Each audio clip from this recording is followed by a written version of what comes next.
Bismillahirrahmanirrahim. And now we are proceeding for today's lecture. हमने previous lectures में discuss कर लिया था. What do we mean by all different type of analysis? For an example, five forces model and the value chain model, Pestel and Denman analysis, macro environment analysis, all have been discussed. Today we are going to work on the strategy and the strategic management and the multiple strategic options which are available for one business manager when he works for an organization or a person who is the entrepreneur and looking after the organization by himself. So now what is a strategy? Strategy is known as plan of actions taken by the organization,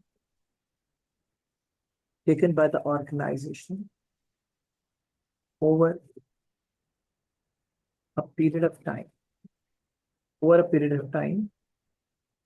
to achieve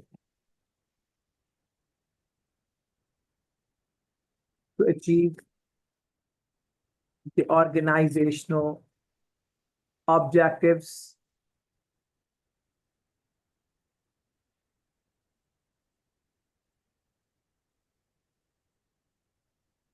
in an efficient and effective manner. तो जब हम बात करते हैं strategy की तो हम कहते हैं जी ऑब्जेक्टिव के अचीवमेंट के लिए इसको बनाना हो, तो फिर एक बात ये पैदा होती है, सवाल ये पैदा होता है कि फिर स्ट्रैटेजिक मैनेजमेंट क्या हो?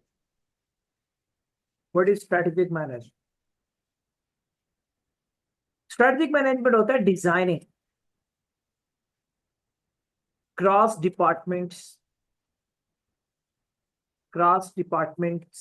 और cross departmental strategies in this way that they could achieve the overall organizational objective.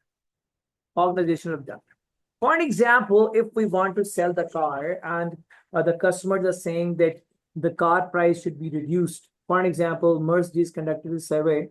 Mercedes ने ये सर्वे कंडक्ट किया था 2002 में.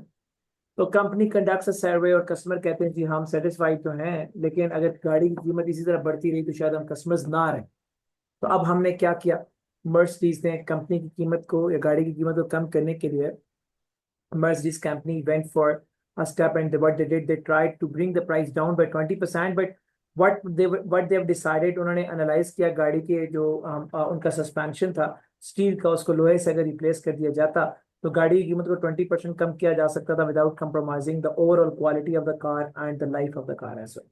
अब उस काम को करने के लिए मैन्युफैक्चरिंग डिपार्टमेंट ने अपनी कास्ट रिड्यूस की, मटेरियल डिपार्टमेंट ने नया मटेरियल डाला, मैन्युफैक्चरिंग वाले ने नए मटेरियल के मुताबिक मशीन बनाई, एरोडायनामिक्स वाले ने उसके टेस्ट किए, मार्केटिंग वालों ने कार की प्राइस की रिडक्शन का एड चला दिया, सेल्स वालों ने एडवांस बुकिंग्स कर ली और पूरी कंपनी ने मिलके एक डिक्रीजिंग प्राइस पर एग्री करते हुए एक प्लान ऑफ एक्शन डिजाइन किया और कंपनी की मार्केट जो नीचे जा रही थी वो दोबारा से रीस्टेबलाइज कर ली. It is what known as designing different departmental cross functional strategies in such a way कि सारों का रिजल्ट मिलकर ऑर्गेनाइजेशन के ऑब्जेक्टिव को पूरा कर ले.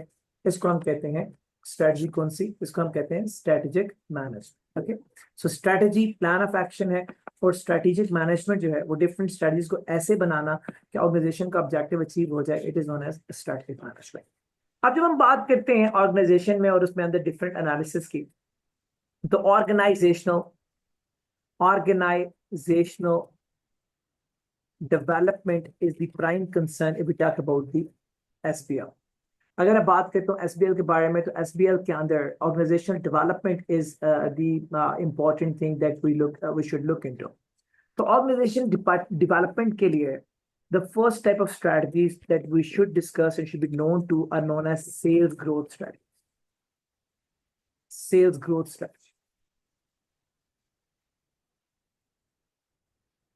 ये सेल ग्रोथ स्ट्रेटजीज है ना, these sale growth strategies were given by visibility short है, कम है बहुत.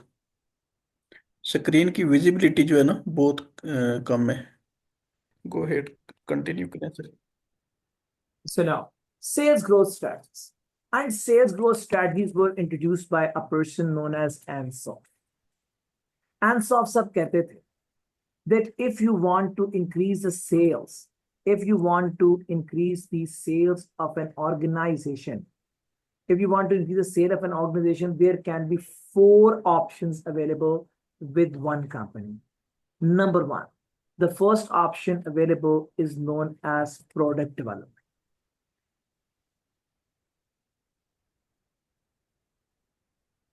The second option available is the market development.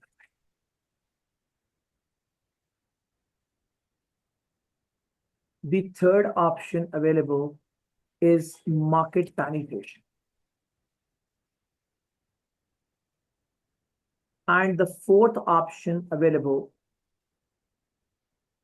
is known as diversification. So there are 4 different options that can really help an organization or an entrepreneur or a business manager. Those can enhance the overall sales of one company. So now, when we talk about this whole scenario, what do we mean by the market development? First, we will understand that thing. Product development, I'm sorry. Product development is a process that adds additional value, means the benefit, the fascination rather, in existing product. It is not about new product, in existing product. So वो process जो कि अपनी existing product के अंदर नए values को डाल देता है, अगर हम बात करते हैं नए वैल्यूज को डाल देता है, अगर एग्जिस्टिंग प्रोडक्ट के अंदर वो फैसिनेशन डाल देता है, वो नए बेनिफिट्स डाल देता है, it is what is exactly known as the product development. अब हम जब बात करते हैं प्रोडक्ट डेवलपमेंट की, तो प्रोडक्ट डेवलपमेंट में it is important to be understood that product development जो है, this specific product development word means that there is a change in shape, change in features, change in the shape, change in the features,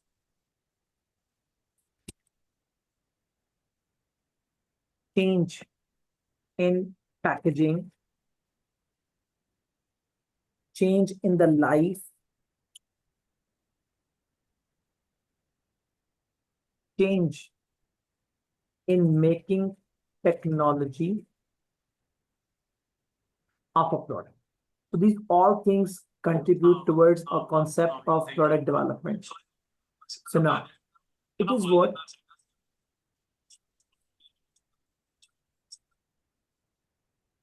what exactly known as the product development. So now, Ansoff कहता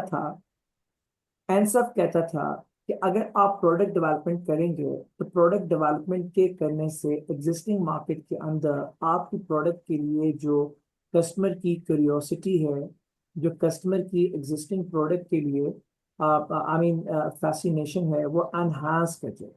उसके enhance करने का आपको फायदा ये होएगा that आप जब प्रोडक्ट को कस्टमर को पेश करेंगे तो उसके लिए एक ऑटोमेटेड अट्रैक्शन जो है वो बढ़ती चली जाएगी and customer will attract towards the purchase of that specific product. Number 2, market development. Ansoff कहता था market development से मतलब है extend करें area of operations, तो उससे भी आपकी सेल एनहांस करें. अब एरिया ऑफ ऑपरेशंस के एक्सटेंड करने से क्या मुराद है? इससे मुराद है कि आप ग्लोबलाइजेशन पे काम, इससे मुराद ये है कि आप नेशनलाइजेशन पे बात करें. इसका मतलब ये है कि आप मल्टी नेशनल पे बात करें. अब फर्क क्या है नेशनलाइजेशन में? आप एक शहर में, 2 शहरों में जाएं, 3 शहरों में जाएं, 4 में, 5 में, एक सूबे से 2 सूबों में, 4 में, आप 5 सूबों में चले जाएं. It is what known as nationalization, expansion in the operations but in the nation in-house. Number 1. अगर हम बात करते हैं नेशनलाइजेशन की, तो नेशनलाइजेशन से क्या मुराद? नेशनलाइजेशन से मुराद ये है कि आप अपने मुल्क के अंदर एक्सपेंशन करें। नंबर 2, मल्टीनेशनलिज्म क्या है? आप एक से ज्यादा देशों में चले जाएं और उन देशों के अंदर जाके अपने ऑपरेशंस को करें और फिर खुद का एक्सपेंड करें, अपनी सेल्स बढ़ जाएगी। ग्लोबलाइजेशन, आप पूरी दुनिया में जाएं मगर प्रोडक्ट का फार्मूला सेम रखें, प्रोडक्ट के फीचर्स सेम रखें, उसके अंदर कोई तब्दीली ना करें, एक्सेप्ट कोई लीगल वजह ना हो उसको तब्दील करने की। आप पूरी दुनिया में एक ही प्रोडक्ट बनाएं, like for example Gillette, for example McDonald's, it is what known as a global company. So मैं बात ही कर रहा हूँ कि इस तरह से मार्केट ऑपरेशंस को एक्सपेंड करके आप अपनी सेल्स को एनहांस कर सकते। मार्केट पेनिट्रेशन का मतलब क्या? मार्केट पेनिट्रेशन का मतलब है enhance your advertisement campaign to enter into hot doors of your clients. Extensive marketing करें एग्जिस्टिंग जो है ना वो उसके अंदर क्लाइंट्स के अंदर। उससे क्या होगा? डेड्स अलाइव हो जाएंगे, आप डेड कस्टमर को जिंदा कर सकते हैं। एडवर्टाइजमेंट देके कई लोग जिन्होंने नहीं भी करना होगा आपकी तरफ आना होगा, शायद सोचेंगे यार आज चलते हैं जाके कोक पी के आते हैं। सो इस तरह से आपकी सेल्स जो है वो एनहांस हो सकती है if you go in the roots of the society and you go with a heavy advertisement. We talk about the advertisement, any one mode can be used. Any one out of these can be used, any two can be used, all can be used. मिसाल के तौर पे advertisement, adverts, advertisement, advertisement. So the tools which we can use for the market penetration, number one is the advertisement. The second, we can use the personal selling. Advertisement इश्तिहार देना TV पे, radio पे, अखबार पे, किसी भी चीज पे। आगे चलिए, personal selling, you go into the streets, you go inside the streets, walls की रेडियां, go into the shops, go inside the street, go along with the flow of the homes, and then you sell the product door to door. It is personal selling. It can be sales promotion. Sales promotion means give discounts of the price because of the bulk, give discounts because of the seasonal changes. These are known as sales promotion. Go for the sampling rather. Number 4, publicity. Publicity.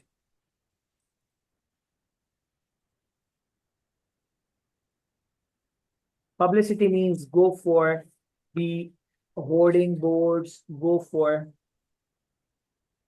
the signboards and the hoarding boards, neon signs and stickering. This all is known as promotion. Advertisement और promotion बड़े करीब करीब के दो words हैं। Advertisement और promotion में जो बुनियादी फर्क है वो ये है कि एडवर्टाइजमेंट में आपको हर एपिसोड पे करना, प्रमोशन में आपको हर एपिसोड पे नहीं करना, बल्कि आपको वंस फॉर ऑल एक खास वक्त के लिए पे करना। एडवर्टाइजमेंट टाइम सेंसिटिव है, आप किसी ऐसे वक्त पे चलाएंगे जिस वक्त पे जो है वो व्यूअरशिप ज्यादा है तो आपको ज्यादा पे करना पड़ेगा। जबकि पब्लिसिटी में ऐसा नहीं है, पब्लिसिटी में ऐसा नहीं है। पब्लिसिटी में आप वंस फॉर ऑल पे करते हैं, व्यूअर्स कम है या ज्यादा उससे कोई फर्क नहीं पड़ता, उससे कोई फर्क नहीं पड़ता, आप एक दफा ही पे करते हैं। So it is publicity and थोड़ा सा डिफरेंस है। एडवर्टाइजमेंट टाइम कॉन्शियस है, पब्लिसिटी नहीं है। एडवर्टाइजमेंट महंगी है, पब्लिसिटी सस्ती है। एडवर्टाइजमेंट में टाइम के साथ वेरिएट करती है रेट, पब्लिसिटी में रेट एक सा रहता है। So these are what the different things. Advertisement में आप हर एपिसोड का पे करते हैं, प्रमोशन में आप once for all पे करते हैं। So these are a few, but 3-4 changes, differences in the publicity and the advertisement. आप number 5, you can go for public relation. Public relation से क्या मुराद? Public relation से मुराद ये है कि आप किसी ऐसे स्पेसिफिक बंदे को अपना ब्रांड एम्बेसडर बनाएं जो बंदा जो है मार्केट में वेल नोन ही ना हो, बल्कि he should be an influential personality जिससे लोग कन्विंस हो सके कि उसको पढ़ाना चाहिए। मैं मिसाल उसकी इस तरह से देता हूँ कि आप अपनी एक फिल्म एक्ट्रेसेस को उठाते हैं लोग तो ले आते हैं इश्तिहार, वाई क्रिकेटर्स को लाते हैं, फुटबॉलर्स को लाते हैं, क्रिस्टियानो रोनाल्डो आ रहा है, what is the reason of it? why we bring different type of personalities inside the advertisement? What is the reason of it? Because उनसे हम रेफरेंस सेल्स जनरेट कर रहे होते हैं। So reference sales can be generated in this way. So it is what known as public relation. And the next one is the next one, the product development. It has been done now. उसके बाद हमारे कर ली market penetration, and now I'm working towards market development भी होगी and market penetration भी होगी, and now we're proceeding to diversification. तो 4 जो strategy बताई है एनसॉफ ने जो है ना वो सेल्स को एनहांस करने की डाइवर्सिफिकेशन, उसमें वो कहता है add new market, add new market, अच्छा वर्ड होगा, मार्केट सब कंफ्यूज हो जाए, add new industry, add new industry in your operations. Yeah, it can be related, it can be unrelated. क्या मतलब ये है कि आप अपने एग्जिस्टिंग ऑपरेशन के अंदर, अगर आप एजुकेशन में है भाई, तो आप इस एजुकेशन के अंदर रहते रहते एक और इंडस्ट्री को ऐड करें। उसका फायदा ये हो जाएगा, आपके क्लाइंट्स बढ़ जाएंगे, बिकॉज आपकी ऑफरिंग्स ज्यादा हो जाएंगे। आप जब आपकी ऑफरिंग ज्यादा होंगी तो ये रिलेटेड भी हो सकती है। रिलेटेड में वो होता है, रिलेटेड डाइवर्सिफिकेशन वो होती है जिसमें स्पेशलाइजेशन चेंज नहीं होती। Punjab group of colleges university बनाए, अब उसने ग्रेजुएट्स को भी ले लिया, उसने नई इंडस्ट्री ऐड की है, मगर स्पेशलाइजेशन नहीं बदली। वो स्कूल्स में आ गया पंजाब कॉलेज, उसने नया सेगमेंट ऐड कर लिया है, मगर स्पेशलाइजेशन नहीं बदली। Related diversification. अनरिलेटेड डाइवर्सिफिकेशन वो है जो की थी नोकिया ने, रबड़ मेकिंग कंपनी, और आ गई मोबाइल फोन्स में। अनरिलेटेड डाइवर्सिफिकेशन की है जी जनरल इलेक्ट्रिक ने, वो खुद जी है, और क्राफ्ट फूड लिमिटेड को खरीद लिया। अब एक फूड कंसर्न है और एक इलेक्ट्रॉनिक फर्म है और एक जीएमसी है मोटर कंपनी, तीनों के खदो खाल ही बिल्कुल डिफरेंट है। तो डाइवर्सिफिकेशन 2 तरह से हो सकती है, related and unrelated. Related diversification वो डाइवर्सिफिकेशन है जिसके अंदर स्पेशलाइजेशन का एरिया सेम रहता है, लोग ऐड हो जाते हैं। अनरिलेटेड डाइवर्सिफिकेशन वो है जिसमें स्पेशलाइजेशन का एरिया भी चेंज हो जाता है और जो आपके लोग हैं वो भी चेंज हो जाते हैं। तो इस तरह से आपके जो बिजनेस ऑपरेशंस हैं वो एक्सपेंशन की तरफ चले जाते हैं। It is what exactly known as diversification. 4 strategy बताई एनसॉफ। एनसॉफ साहब ने कहा जनाब आप नंबर 1 प्रोडक्ट डेवलपमेंट करें, मार्केट डेवलपमेंट करें, नंबर 3 आप मार्केट पेनिट्रेशन करें, नंबर 4 आप डाइवर्सिफिकेशन करें। अब इन सब में हमें सूट क्या करता है, that is very very important to be understood. अब हमें क्या सूट करता है, that is very important to be understood. तो उसके लिए हमें जो है वो एनसॉफ के मैट्रिक्स पे जाना होगा। तो एनसॉफ ने अपनी बात को आगे बढ़ाने के लिए उन्होंने एक मैट्रिक्स डिजाइन किया ताकि वो हमें एडवाइस कर सकें कि कौन सी स्ट्रेटजी कहाँ पे कितनी सक्सेसफुल हो सकती है। तो I am moving towards the Ansoff matrix now.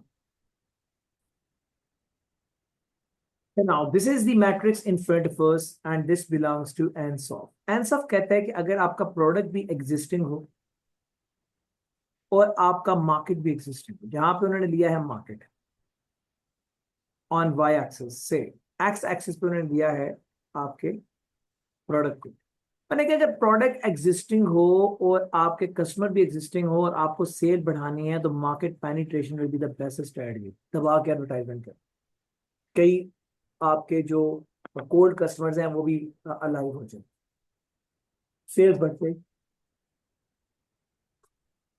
अगर आपके जो मार्केट है वो एग्जिस्टिंग है, मगर you want to add new customer into, existing market में है लेकिन नए कस्टमर लेना चाहते हैं प्रोडक्ट डेवलपमेंट की तरफ से, what will happen, product development से और लोग भी अट्रैक्ट होंगे आपकी प्रोडक्ट पे और आपकी सेल्स बढ़ेगी।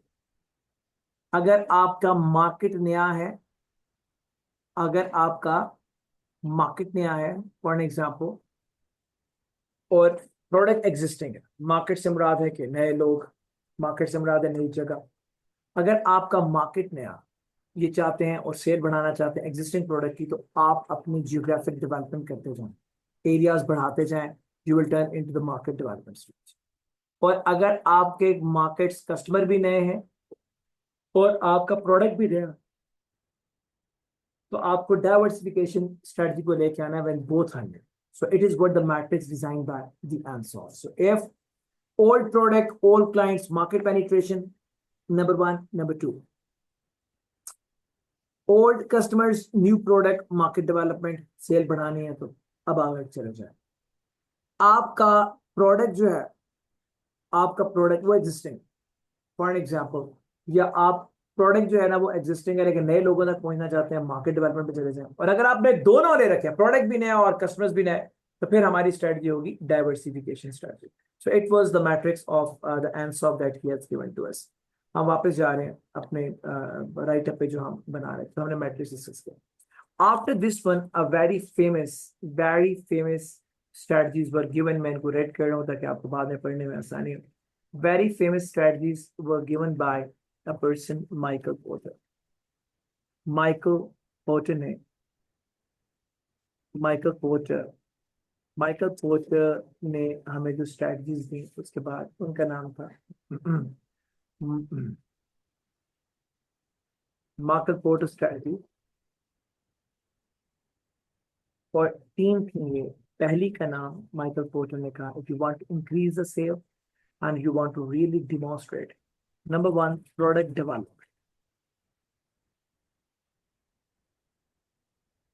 number two is product differentiation,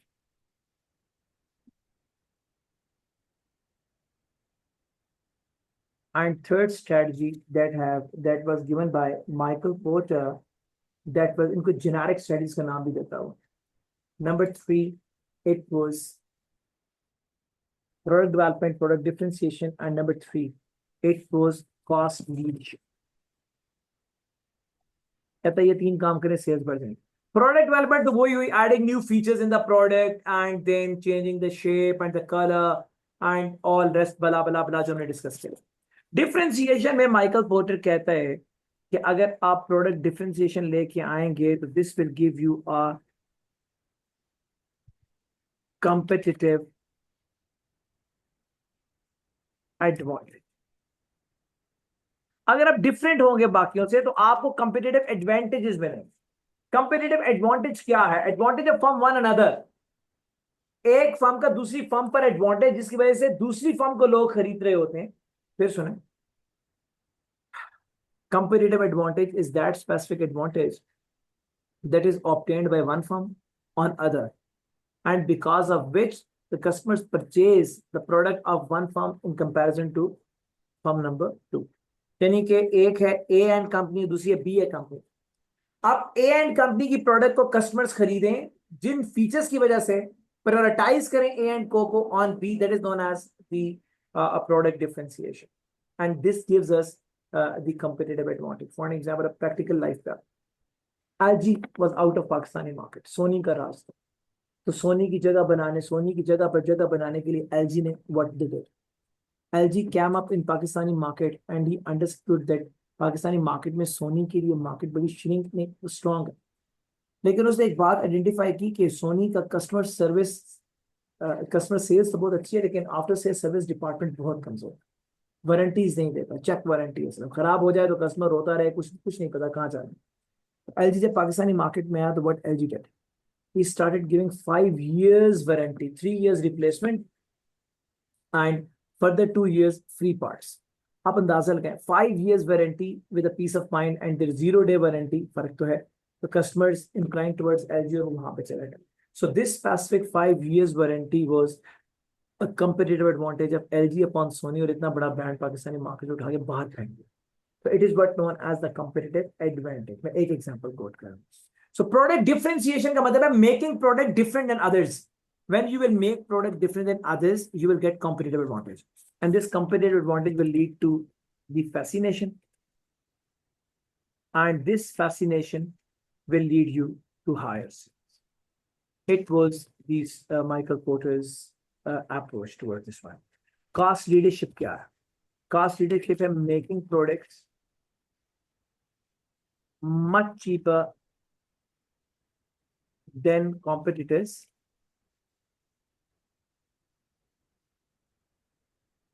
by applying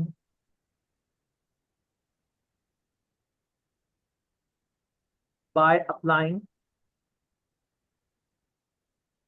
optimal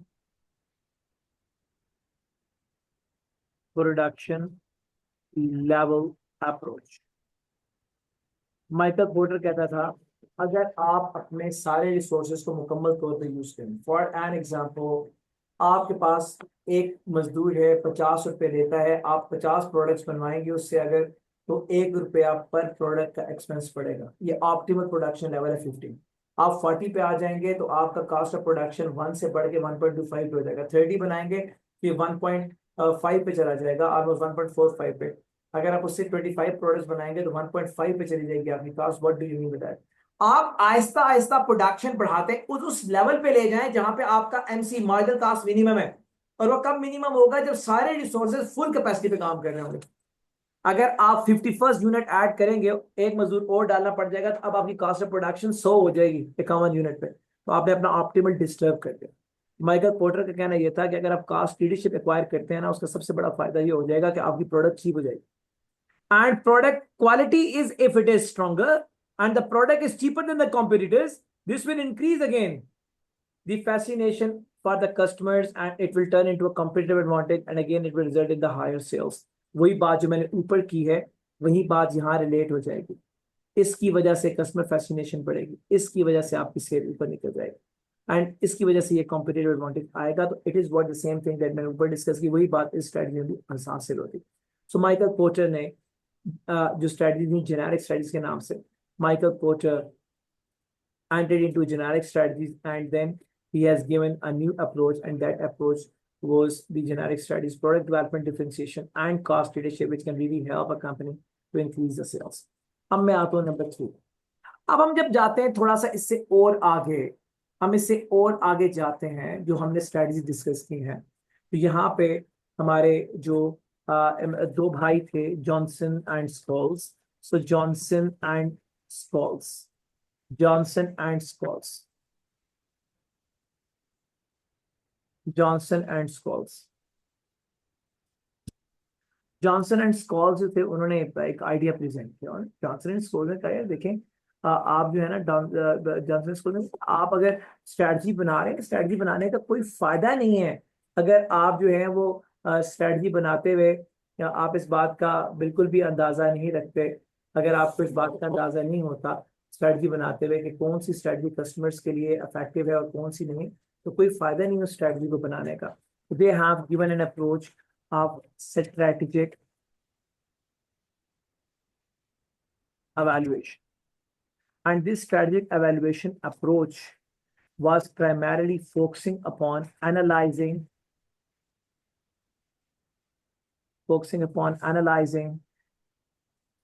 number 2 it was focusing upon evaluation and rationality building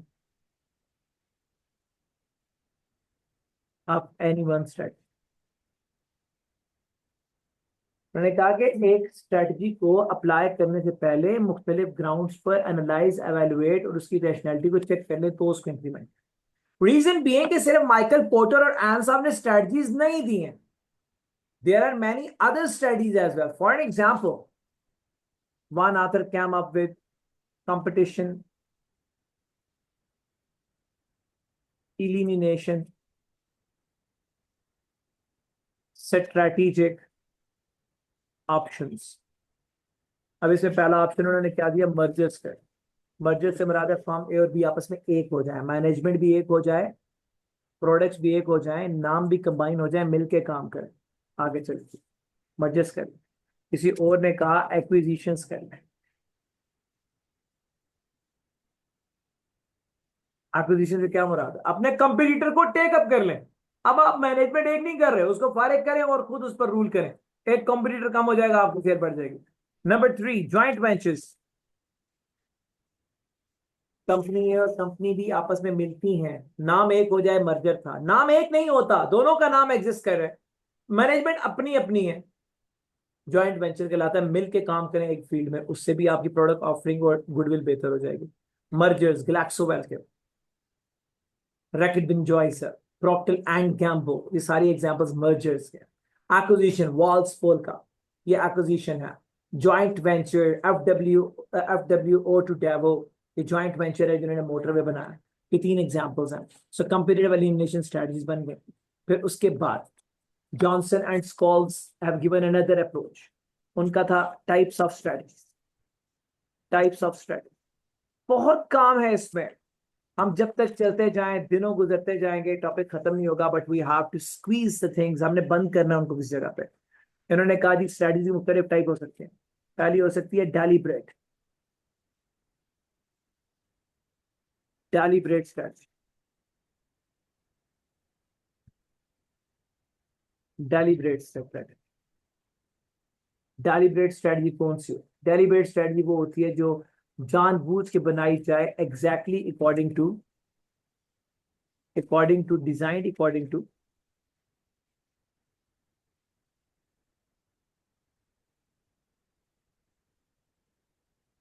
design, according to the pestle number 2 546 number 3 internal analysis and value chain model.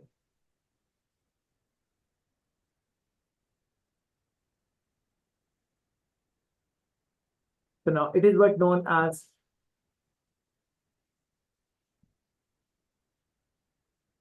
what is known as the deliberate strategy.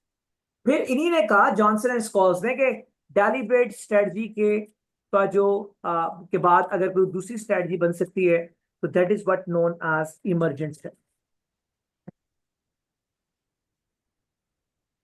अब emergent strategy क्या है? Deliberate strategy में पहले आप पूरा environmental analysis करने के बाद स्ट्रेटजी डिजाइन कर रहे हैं। यानी कि अगर मैं यहाँ पे इस तरह से एक ग्राफ बनाऊं तो ये अगर आपकी एनवायरमेंट की लाइन जा रही है, एनवायरमेंट की लाइन जा रही है, तो ये है डेलिब्रेट स्ट्रेटजी जो एनवायरमेंट के बिल्कुल साथ बनी हुई है जॉनसन। यहाँ पे एक नया कॉन्सेप्ट लेके आए, गालिबन जॉनसन स्कूल नहीं थे, ही वाज जेरी जॉनसन। वो लेके आया एक नई अप्रोच। वो कहते हैं कि जी देखें, वक्त के साथ साथ अगर आप एक ही स्ट्रेटजी बनाएंगे एनवायरमेंट के साथ, तो एनवायरमेंट तो हमेशा बदलता रहता है, एनवायरमेंट चेंज होता रहेगा। तो जब एनवायरमेंट चेंज होगा तो ग्रेजुअली आपकी स्ट्रेटजी और एनवायरमेंट के दरमियान गैप बढ़ता रहेगा। पहले ये गैप था, फिर ये हो गया, फिर ये हो गया, फिर ये हो गया, फिर ये हो गया। जैसे जैसे ये गैप बढ़ेगा, जिसको इनफ्लक्स कहते हैं, स्ट्रेटेजिक इनफ्लक्स, स्ट्रेटेजिक फ्लक्स का अच्छा वर्ड होगा। इनफ्लक्स के बजाय हम वर्ड यूज करते हैं फ्लक्स। जैसे जैसे वक्त गुजरता जाएगा, एनवायरमेंट के चेंज होने से फ्लक्स बढ़ता चला जाएगा। जैसे जैसे फ्लक्स बढ़ता जाएगा, आपकी डेलिब्रेट स्ट्रेटजी नाकाम होती जाएगी। तो उसने फिर उसका क्या सोल्यूशन बताया?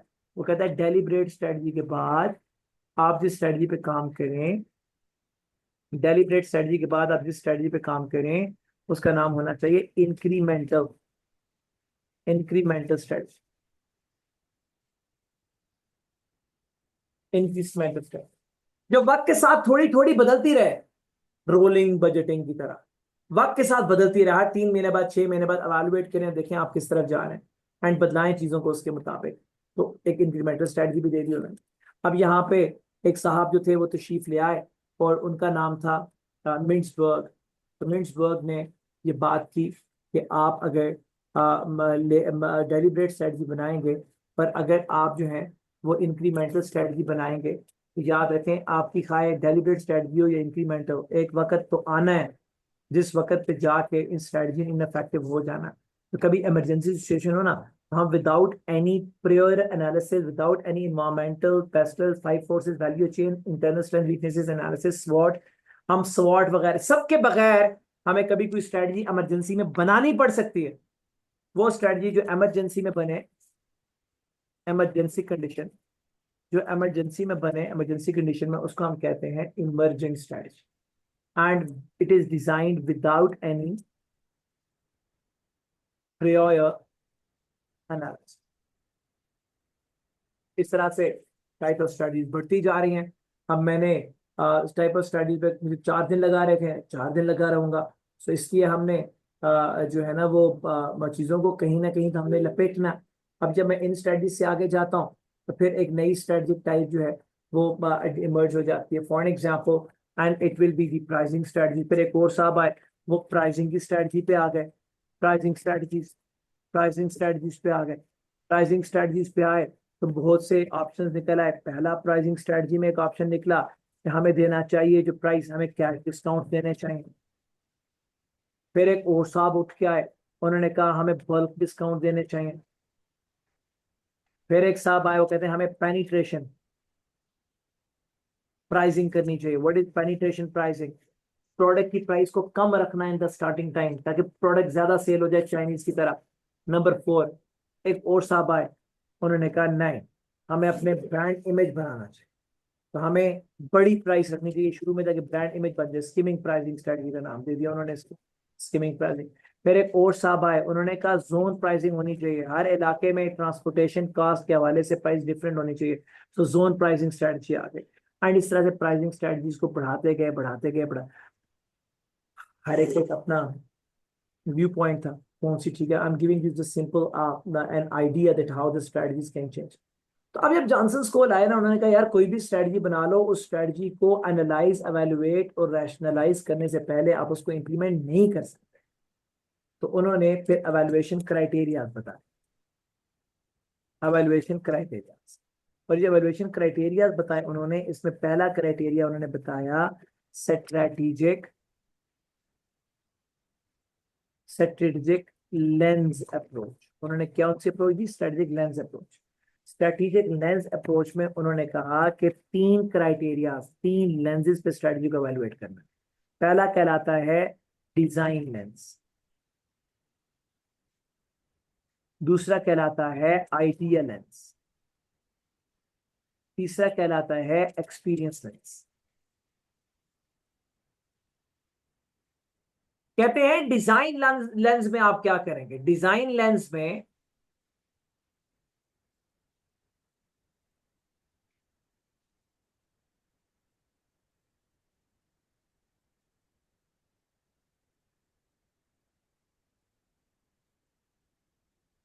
डिजाइन लेंस कहते हैं जॉनसन एंड स्कॉल कि आपको स्ट्रेटजी बनानी है according to environmental,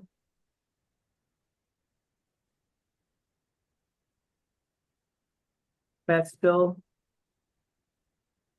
SWOT, 5 forces, internal analysis के मुताबिक। अगर नहीं बनाएंगे तो फेलियर में आप, बिकॉज आप अगर माहौलियात के साथ मिल ही नहीं रहे तो आपने स्ट्रेटजी सक्सेसफुल कैसे करी?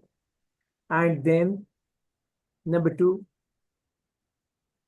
Design lens. डिजाइन लेंस पे उन्होंने कहा कि आप जिस, सॉरी, आइडिया लेंस, वो कहते हैं आइडिया जो आप लेके आ रहे हो, वो आइडिया जो आप स्ट्रेटजी के लेके आ रहे हो, वो हर लेवल से लेना चाहिए, top level, middle level and lower level.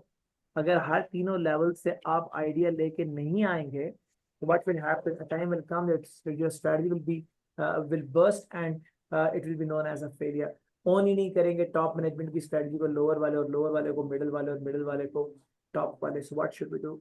हमें हर लेवल से इनपुट लेके उनको एक जगह इकट्ठा करके लोगों को फिर हमें स्ट्रेटजी को इम्प्लीमेंट करना चाहिए। फाइनली एक्सपीरियंस लेंस, उन्होंने कहा कि check the experience, check others. Pakistan devaluation करता है तो फेल हो जाता है, जापान डीवैल्यूएशन करता है तो कामयाब हो जाता है। हमें पहले देखना चाहिए कि जापान ने किन पैरामीटर्स को फॉलो किया। उन्होंने इंपोर्ट बैन कर दी एक्सपोर्ट मैक्सिमाइज करने के लिए, सेल्फ रिलायंट पे गए, कामयाब हो गए डीवैल्यूएशन करके।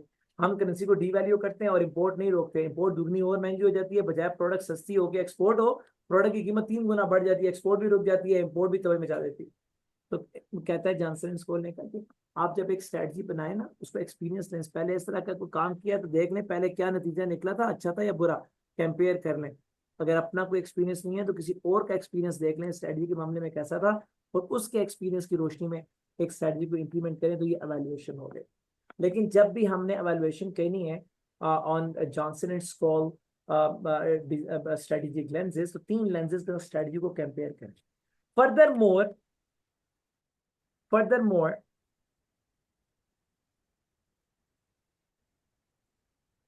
additional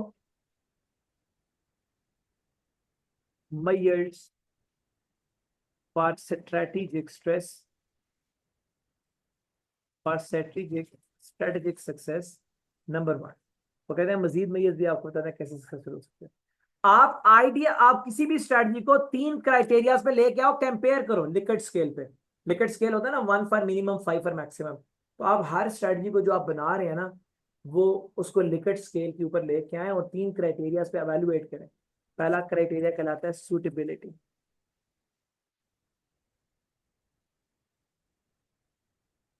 suitability. Number 2 feasibility, and third one is acceptability.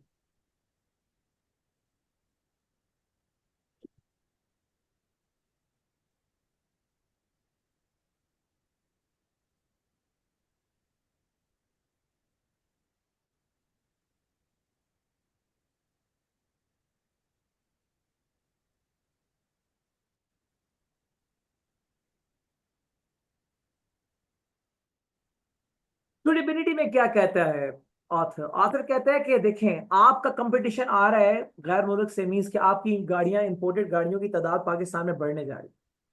कहते हैं आपको पता है 1 महीने बाद आ रहा है कंपटीशन और आपने आज कुछ करना है। तो आप देखें कि आप जो स्ट्रेटजी बनाने जा रहे हैं वो उस कंपटीशन को ऑफसेट करने के लिए what should be the best strategy. एक बंदे ने कहा जी फर्स्ट करें प्रोडक्ट डेवलप करें। अब हमने देखना है क्या ये सूटेबल है, 1 महीने में क्या प्रोडक्ट डेवलप हो जाएगी? Answer is no. इसका मतलब है ये सूटेबल नहीं। एक ने कहा जी आप प्राइस कम कर दें, प्राइस पेनिट्रेशन पे चले जाएं शॉर्ट टर्म में, लॉन्ग टर्म में प्रोडक्ट डेवलपमेंट में चले जाएं, तो उसको अडॉप्ट कर लिएगा। क्यों? बिकॉज शॉर्ट टर्म में प्राइस नीचे करने से कंपटीशन के इफेक्ट को थोड़ा सा कम किया जा सकता है, एंड लॉन्ग टर्म में प्रोडक्ट डेवलपमेंट करके क्वालिटी एनहांस करके कंप्लीट किया जा सकता है। तो सूटेबिलिटी क्राइटेरिया में देखा जाता है कि करंट एनवायरमेंट के हवाले से आपकी स्ट्रेटजी कहाँ खड़ी। Number 2 feasibility. फिजिबिलिटी, जब भी आप कोई स्ट्रेटजी बनाते हैं 2 चीजें कंपल्सरी हैं, एक फाइनेंस पैसा और दूसरा टाइम। देखा जाता है फिजिबिलिटी में क्या पैसा है इसको इम्प्लीमेंट करने का, क्या टाइम फ्रेम ठीक है। अगर ये दोनों ठीक हों तो that should be implemented, otherwise no.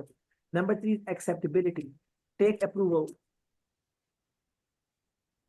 From stakeholders, no from shareholders. लोग स्टेक होल्डर्स का वर्ड यूज करते हैं, शेयर होल्डर्स क्यों? Because shareholders are the owners. अगर आप प्रोडक्ट पेनिट्रेशन की तरफ जा रहे हैं और प्रोडक्ट को पेनिट्रेशन कराने से आपका प्रॉफिट कम होता है, तो that may not be acceptable to the shareholders. वो शायद आपको अलाउ ना करें वो हरकत करना, तो इसलिए उनसे पूछना जरूरी है। So this is what known as strategic development and strategic evaluation. जब तक स्ट्रेटजी ठीक डेवलप नहीं होगी और जब तक प्रॉपरली इंप्लीमेंट नहीं होगी और एवेल्युएट नहीं होगी इस क्राइटेरिया के मुताबिक, तब तक आप कुछ भी नहीं कर सकते। स्ट्रेटजिक फेलियर हो सकता है, स्ट्रेटजिक सक्सेस नहीं होगी। It is what the topic of today's discussion. What do we mean by strategy, strategic management, type of strategies which can be implemented by an entrepreneur or business manager in the different type of businesses in the different scenarios, and then how the strategy is evaluated before the implementation for its success. ये मेरा आज का topic था जो मैंने आपके गोशे गुजार किया before working on the change models. कोई सवाल है तो मुझसे पूछिए।